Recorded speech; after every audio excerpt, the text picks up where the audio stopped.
makes me wanna holler, go away. I need more peace and hope and love. Where do I find it in this crazy old world? I need strategies, strategies for living radio. Your dose of radio rehab. Strategies for living radio.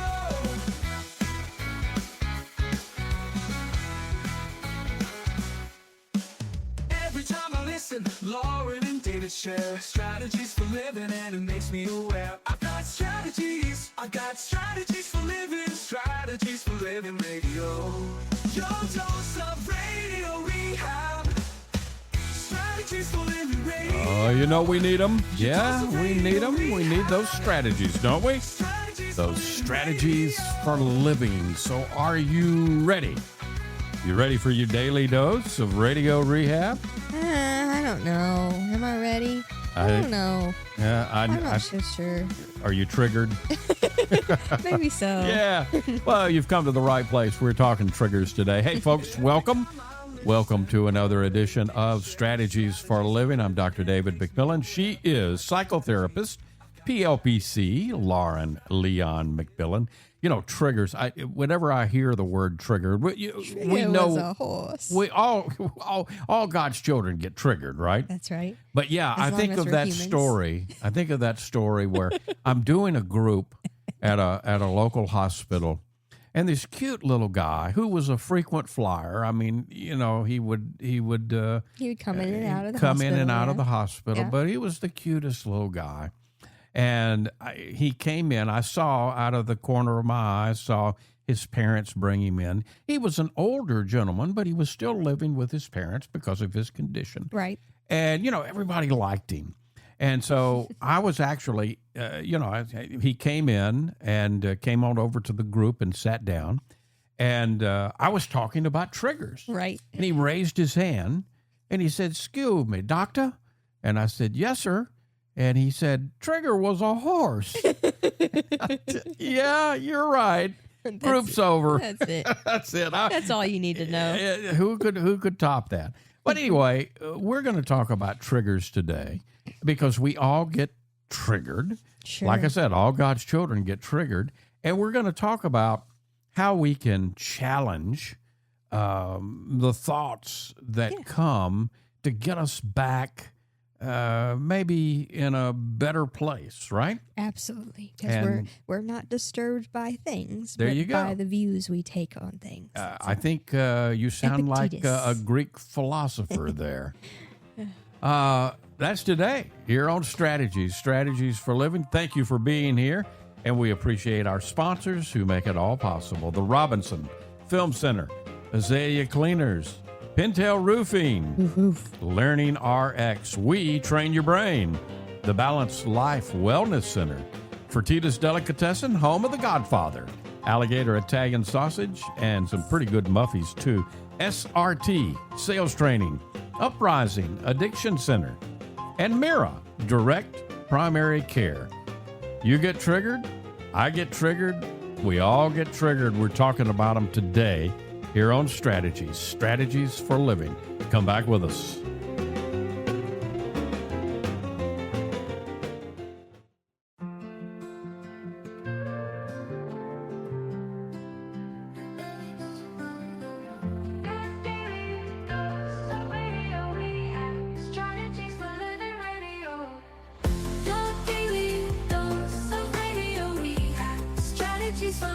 And welcome into your daily dose of radio rehab. We are Strategies for Living Radio.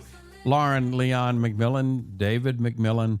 You know, you said it as we were headed into this first break. It's not generally what happens to us, Lauren. Right. It's what we think about what's happening to us. Well, it's the that creates the emotion, experience. the feeling, the zap. And so when we talk about triggers, which we're talking about today, you know, we're talking about, and the strategies we're going to talk about are how to deal with them. Mhm. Yeah? Well, it's the idea that two people can experience the same situation, Sure. but have a completely different actual internal experience Right. of what's happened. Right. Right. So, I mean, let's take something very simple, very, very simple, like you wake up in the morning and you open the window and it's pouring down rain, right? Exactly. And all of a sudden you just feel horrible. So the question is, did the rain cause your horrible feeling? Most of us would say, yeah, of course. But if the rain causes the horrible feeling, then everybody who opens the window and sees the rain is going to feel horrible. And we know that doesn't happen. No, right. But so it's not the event itself, in this case, the rain, that causes the emotion. It's what we think about. So if I've got a golf game scheduled that I've looked forward to for weeks because I'm going to get to play with my friend that I usually don't see, and we've got the golf date, and I open up the window and it's pouring down rain, okay, I'm going to be frustrated, disappointed, angry, fill in the blank, right? Sure. Because I'm thinking, I may not get this chance again anytime soon. Perhaps, right? If that's what you're thinking. If that's what I'm thinking. Right. But if you're thinking perhaps, that, oh, well, obviously we weren't meant to play golf today. Yep. That's a completely different emotional experience. There you go. Or if I open up the window and I am delighted to see the rain, it might be because I've just planted something that desperately needs to be watered, right? Or any other myriad. It's not even necessarily that you planted, but what you're telling yourself about the experience, right? Right. And I think you pointed out something important in the beginning, which is that so many people think that the rain caused the emotion because it feels so automatic. It's right? connected. It's so connected. Right. One is connected very quickly. And we almost, don't recognize that chain of events. We that don't actually recognize happens. the gap because it happens so very quickly. For some of us in a nanosecond, right? Sure. And so that we normally then think, oh, well, the event causes the feeling. But clearly it doesn't ever. There's always a gap. That gap may be very, very small. Yeah. Minutely small. Incredibly small. But it's there. It is. And if we understand and know that it's there, we have, as human beings, much more power than we would ever have otherwise. Absolutely. That's the beauty of this. Every single person listening to us right now is an extremely powerful human being. I would also say that it's likely that a lot of people listening don't claim that power. Oh, we steadily give it away. Because we don't realize how much power we have. But that's the core of what we're talking about today. Yeah. Well, and so what you're saying is before we use the power, before we can challenge a thought, we have to first acknowledge and be aware that we have that power. Absolutely. And that ability to challenge or change a thought. And when we get triggered, one of the first things that we probably need to do is just notice where your body is tensing up, or if you're experiencing an emotion or a feeling or of being triggered. Generally, there's going to be some place in the body that is going to I think oftentimes our body actually notices danger, whether it's perceived or real. Right. The body notices dangers before our mind even understands why or what's going on. One of the simplest things we can do immediately is something that we do all the time anyway, which is breathe. Take a big breath, maybe even bringing your hand to your tummy so that you can feel your diaphragm expand, because that's the kind of breath you need to take. And then as soon as possible, name the sensation. Notice if there's tension in your shoulders or tightness in your chest or a heaviness in the stomach or any sensation that's present in your body. Name it. And then name the emotion, because if I do this enough, then generally those emotions, wherever they appear in the body, are going to be linked. I might I might respond in the body to sadness in one place and scared in another place, or disconnected in another place, right? Right. And so if I name the emotion, it won't take long before, this is going to be very helpful for me. Sure. Well, Yeah. we know on a biological level, just being able to name it brings it out of the feeling center and up to the prefrontal cortex, where we're able to actually do something with it. Right? Absolutely. Absolutely. The other part is to recognize anything I can name, right? I feel sad. I feel scared. I feel hurt. I feel alone. Whatever the feeling may be, anything we can name is not us. It becomes something that we can witness and experience, but it's not tied to our identity. That is so very important, Lauren. I couldn't agree with you more, and I'll underline it and triple asterisk and whatever else, because again, it points to we're powerful beings. Right. We're far more powerful than we give ourselves credit for. And I'll add to that, right? Like, even though the feelings feel incredibly big, incredibly large sometimes, maybe even too big for us to handle, the idea that I can name it and witness it points to the idea that who and what I am is even greater than the feeling. Yes. Right. Yeah. And so if we are able to remember that if we're able to contain and witness a feeling and an emotion, that points to what you are reminding us of all the time, how great and powerful we truly are as beings. Right. There's a place in the scripture where Jesus is being challenged. I mean, it seems like he gets challenged a lot. Well, yeah. Poor guy. But I mean, he signed took up for that. He took care of himself. Yeah, he kind of signed up for it. But there's a place where he's being challenged, and he says, I'm kind of paraphrasing now, but don't your own scriptures, he's talking about what we would call the Old Testament, Right. don't your scriptures say ye are gods? Yep. Okay, so look it up. He said that. What does that really mean? He was talking about how powerful we all are. We just have to understand that power, claim that power.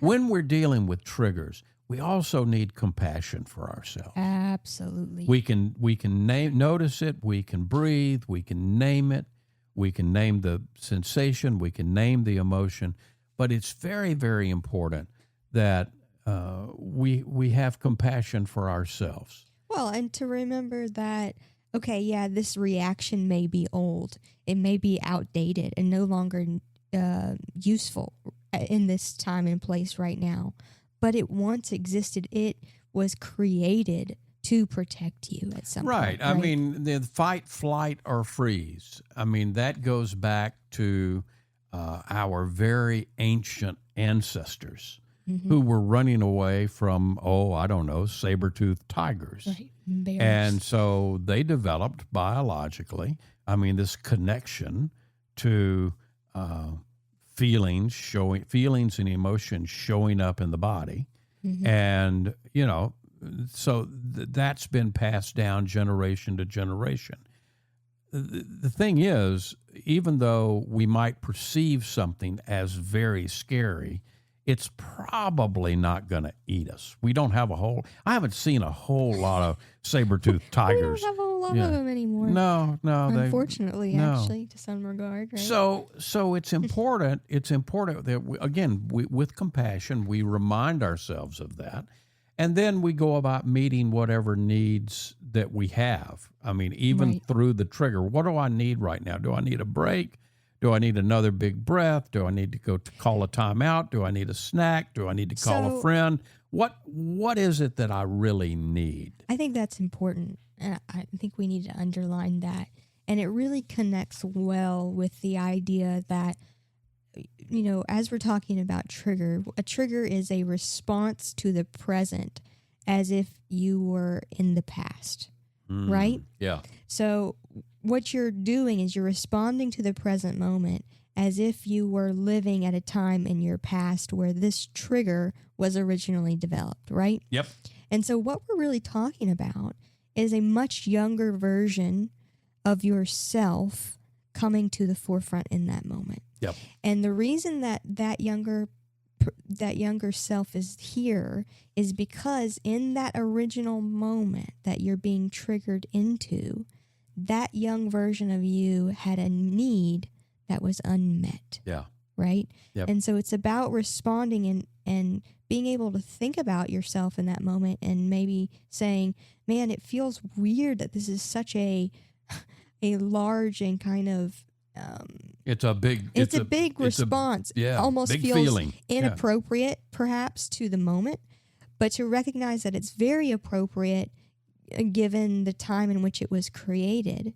And so how can I acknowledge that young person who I'm speaking with now, and what need do they have that was not met that I now as an adult can meet for them? Right. Right. We are many multifaceted individuals. So there's a child inside of us, there's a teenager inside of us, there's a young adult inside of us. And they get into arguments all the time, right? Yeah, yeah. It reminds me of that song, the "Don't Let the Old Man In." So you don't have to become an old man if you don't want to. I don't want to. We're talking triggers and challenging our negative thoughts today on strategies for living. More to come. Stay with us.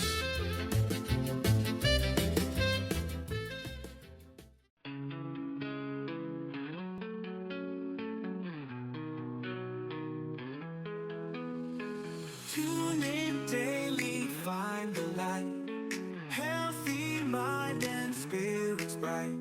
Strategies for living strong. Feel the vibe, it won't go wrong. Body moves and soul align. Catch the rhythm, feel the time. Radio rehab every day. Chase those clouds of gray away. Your daily dose of radio rehab. Lift you up when skies seem drab. Mind and body, spirits free. Living life in harmony. And welcome back in. Welcome back into Strategies for Living. Leon McMillian, David McMillian, and talking about triggers and challenging our thinking today. We all get triggered. All God's children get triggered. But here's the thing. If we understand that what creates the emotion, the power-packing feeling, if you will, is not generally the event that happens to us or is happening or maybe is threatening. It's what we think about that event. Right. And that gives us a great deal of power. Mm-hmm. So, well, as long as we recognize that we're not our thoughts either. Absolutely. And we have a choice over which thoughts to focus on. Absolutely. Right? Absolutely. And to cultivate. Now that's that's one of the reasons that I would say is a great idea for us to do a meditation practice, centering prayer, whatever you're comfortable with. But the process is the same. It's sitting and quieting the mind and just getting into an observer mode. So as thoughts come in, you don't engage them. You don't hook on them right. and hook to them. You just allow them to pass. Mm-hmm. And, it may be helpful during meditation or during centering prayer to get comfortable with deep breathing, right? Mm. And again, maybe setting your, if you're new to this, maybe setting your timer for, 5 minutes, 7 minutes. At first, that feels like an eternity. Yes. Well, again, whether you're doing meditation, whether you're doing centering prayer. But what we can challenge ourselves to do is extend that. So hopefully, It's just like exercise. yeah, right? exactly. You can And only lift so much weights when you first start, right? Right. And then you slowly build the actual weight and the time you're able to lift them, right? So, if we could extend to 20 and even 30 minutes, maybe even an hour, maybe some people don't have that. That's fine. But, 20 minutes, 30 minutes a day in meditation or centering prayer can change your life. Yes. Absolutely change your life. And it will show you exactly what you're saying, Lauren. I am not my thoughts. My thoughts just come through. Right. My thoughts just. I think so many of us, we're just so entangled with the thoughts that it becomes an assumption that we're somehow creating them and that's who we are, right? Because it does often sound like, and we use the phrase, well, it's the voice in my head, right? But is it yours, right?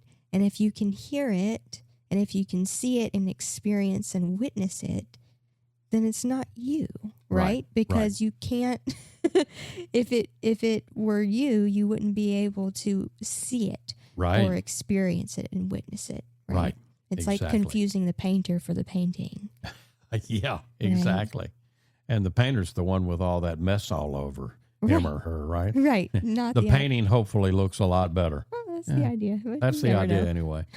So it's in the eye of the beholder. Exactly. So if we want to challenge, if we understand that it's the negative thoughts that are really driving the bus, and we understand that the thoughts can be changed. I mean, how often do people change their thinking? All the time. All the time. And most of us probably do every day.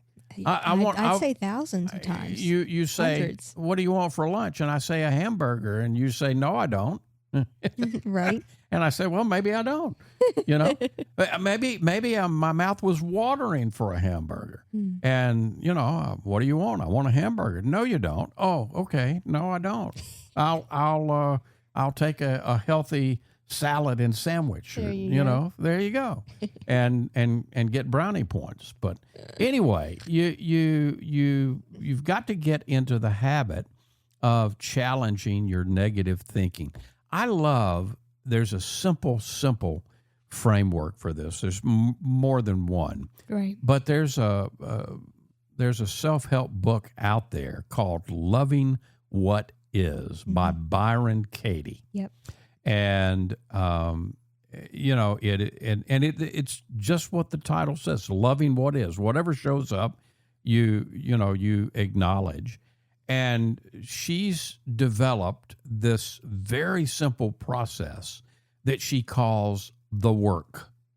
And I love that title, the work. Yeah. And so the work is just 4 questions. That's all it is. It's whatever I'm thinking that I need to look at under the magnifier, right? Mm-hmm. The first question is that true? Yeah. And because thoughts are not facts. Yeah. Right. I think that's another misnomer that we have about thoughts. Well, if I think it, then it's true it must and be it's factual. True. Yeah. And so right away, when I ask myself, is that true? I might say, well, hell yes, it's true. All right, here's the second question. Okay. Mm-hmm. Do I absolutely, positively know that to be true? Mm-hmm. That's the one that gets us. Well, then I began to look. No, and you begin to look at the cracks in my initial thinking, right? No, I don't absolutely, positively know that to be true. The third question then is, where would I be without that thought? Mm.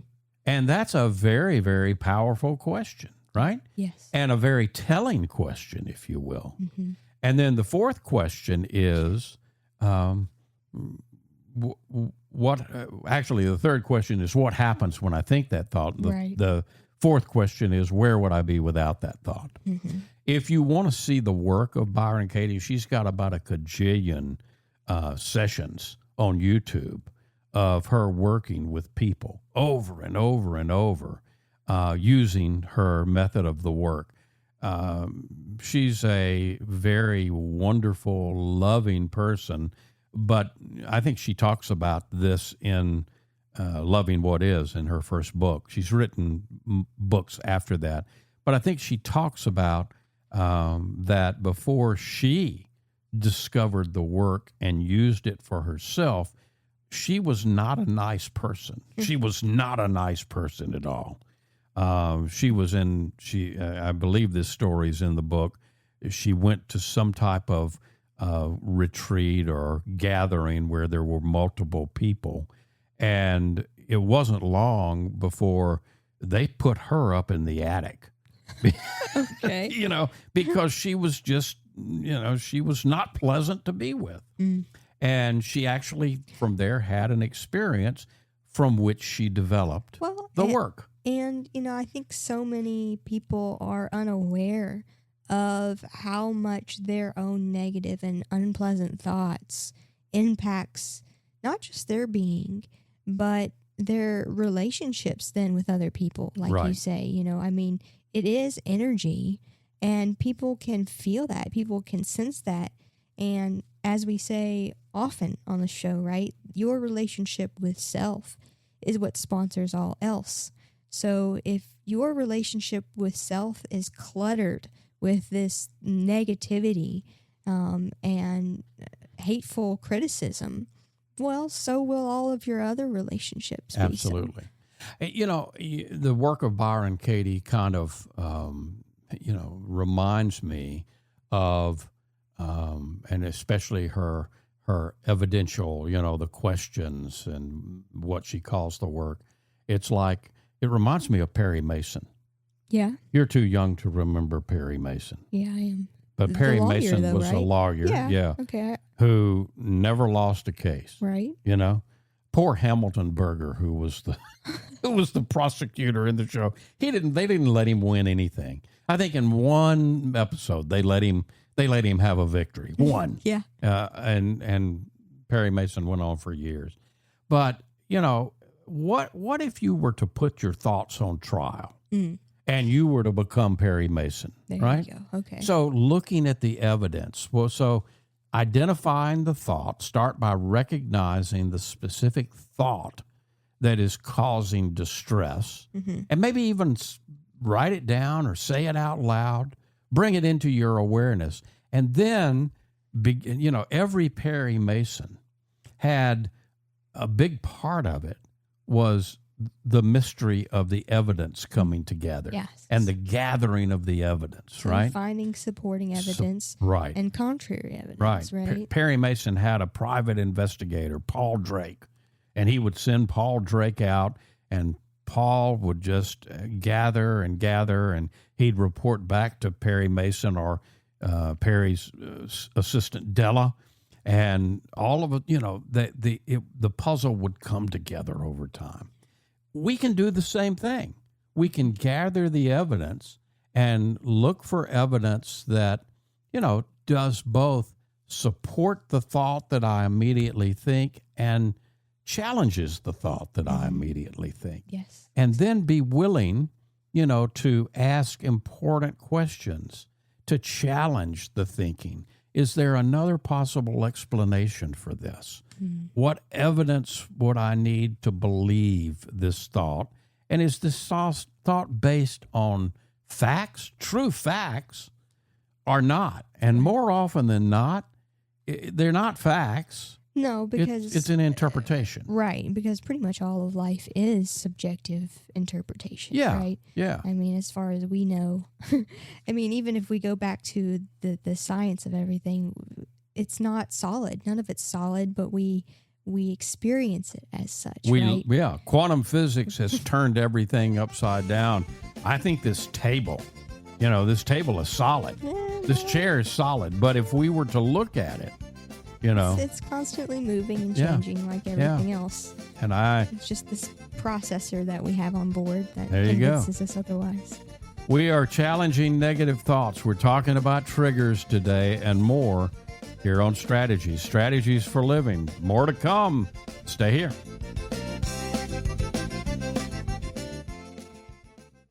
We all have problems every day. We all need help along the way. We need strategies, strategies, strategies for living radio. And welcome back in to Strategies for Living Radio. Lauren, Leon McMillian, David McMillian over here challenging our negative thinking today. We get triggered here, we get triggered there, and yeah, trigger was a horse, but all God's children get triggered. And if we learn that we can powerfully deal with those, wow, there you go. Well, and to realize how powerful that we are over all of our experience of all of life, right? Yeah. I mean, to remember that everything that we experience is filtered through the words and the thoughts and the feelings that we're capable of creating within ourselves. Yeah. That's how, as you remind us all the time, that's how powerful we are. Exactly. And so- Don't your scriptures say ye are gods? It's really about, and this need not be, right? So many of us cause for ourselves and others all kinds of dramas and maladies and issues that really need not be, but we don't understand that it need not be, and that we have the power and we have the capability to change it. to change that. And so it's about taking ownership and saying, wow, my experience, I'm compassionate enough for me and others around me to create a loving experience for all of us. Right. And how can I go about doing that? We are the choosing people. Right. That's it. Yeah. That's it. I mean, maybe we want to be the chosen people, but actually we're the choosing people. And it comes with two parts there. Like, I know you're emphasizing that we have the capability to choose our thoughts, but even before that, it starts with choosing the power of consciousness. Yes. Because I think so many, and I hear this often in the counseling room, that, well, I didn't choose to be here. I didn't choose to be born. And, I didn't. Okay, but you are. Yeah. You are here. You were born. And we're here together. And you're fighting, and as long as you fight against that, right, that's going to create a great deal of conflict and suffering and pain in your life that may not be needed. Right. Yeah. And so the first step of the choosing people is choosing to accept the power that we hold. Right. Choosing to say, I don't know if there are many, if any, people, I think there are a few, maybe, who remember signing whatever you want to call it, the soul contract, right? Yeah. And deciding, I'm going to come down to this place called Earth, and I'm choosing this family and these friends and these experiences to go through life. I don't know many of us, if any, remember that moment, right? Right. But choosing to believe, well, I'm here. I don't really remember how I got here or what I chose to do, but to trust that if I'm a soul, if I'm a spirit, and if I'm here to grow and evolve, and I've always been, I'm not, a spirit is pure energy. It's right. not, cannot be created or destroyed. Right. So, again, it's just logical that, okay, well, I may not remember it, but I'm here because I want this experience on some level. And how can I choose life? Yes. Because otherwise, if I'm always fighting against what is, right, that's kind of back to the reference of Byron Katie, right, loving what is. Yep. But if I'm always fighting against what is, where are you getting? Where are you going? Yeah. What yeah. What are you creating in your life? A lot of misery. And what are you choosing? Right? Yeah. I mean, it's the idea. A lot of drama. Right. Yeah. That we always have that capability and capacity to choose. And that's part of the magic of life, is that we have that free will choice. In cognitive therapy, there's something that is referred to as cognitive distortions. Oh, the distortions. So it's faulty or irrational ways of thinking. The stinking thinking. That we get involved in. Then, and again, every one of us does this, and we don't have much time left, but let's cover some of the of the cognitive distortions that drive a lot of misery in the world. All right, let's go. One of them is all or nothing thinking. Yep. And we talk about this one a lot here on Strategies. It's seeing things in very black and white categories. If it's not perfect, it's a total failure. Right. Well, the fact of the matter is that a lot of stuff in this world aren't black and white. It's gray. Almost none of it. Yep. I don't And think so there is any. if we realize that, then again, and love what is, then again, we give ourselves a whole lot more power. Another cognitive distortion is overgeneralization. So, you know what assuming does, right? Yeah, It makes an ass out of you and me. that's right. So I take an event and assume it'll always happen exactly this way again. And I think we have to be careful how often that this happens, right? Yeah. Because our brain is made to recognize patterns. Right. And so that's what it does Right. in order to. But that's just a pattern. Right. And so this cognitive distortion is called overgeneralization. Because even if we think we recognize a pattern, we're all different now. Even if the pattern we experienced yesterday or day before, recent, we're still all different. Right. And so it may turn out slightly different or a lot different than it did a couple of days ago, right? Sure. Yeah. Jumping to conclusions. It's the only exercise some people do. Yeah. This is another assumption, isn't it? It is. Yeah. Yeah. And it's just assuming that you know what other people are thinking, right? It's that mind reading game. Yeah. Yeah. And we have to be so careful because we don't know. We often have this, again, they're habitual and they're projections of things that we've been modeled from our parents or friends or guardians around us. We project that onto other people. And just like the overgeneralization, it's important to remember that everybody's different, right? Absolutely. And giving room for that difference, even the same person, even myself, giving room for that difference. And one more that we'll squeeze in here, one that I know is your absolute favorite. Oh, yeah? Yeah. What's that? Shooting on yourself. Oh, yeah. Yeah. Yeah. I should, right? I should be able to do this. And there is no should, right? And something as simple as shifting from I should be able to do this to... And it's first cousin always, right? Yes. Yeah. Yeah. Always. Yeah. Just as simple a shift as going from should to could can make a big difference. Right? Going from always to, well, that's happened, but might not be exactly the way it happens this time. Right. Yeah. Just to insert some curiosity and wonder. Again, I think that was back to what Jesus was saying about be like little children. Yeah. Right? To insert that, okay, well, don't get so stuck in these patterns of thought and belief. Yep. Well, challenging negative thoughts, dealing with triggers. Turns out, Trigger was more than a horse. Nay. Yeah, nay, you say. Oh, we'll be back here on Strategies for Living. Sometimes we have too much fun. I shouldn't say that. Oh, should.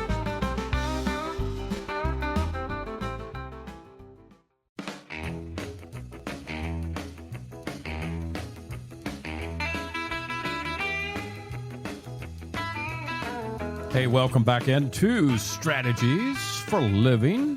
Lauren Leon McMillian, David McMillian. If you are listening on the radio and you caught a bit of today's show and you've said, I want to listen to the whole thing, or I'd like to pass it along to somebody, hey, you can do that because Strategies for Living, you're listening to us on the radio, but we're also in podcasts. So go to wherever you like to get your podcast. We're on all the major platforms, Apple and Spotify and iHeart and all of those. Put in Strategies for Living in the search, and we'll come up. You can subscribe to us and do use the show how you want to use it. You can listen to the entire thing. You can pass it on, whatever whatever is best for you and pleases you. We'd love for you to use it that way. All right, what's your takeaway from today, Lauren? Challenging negative thinking and triggers and all that.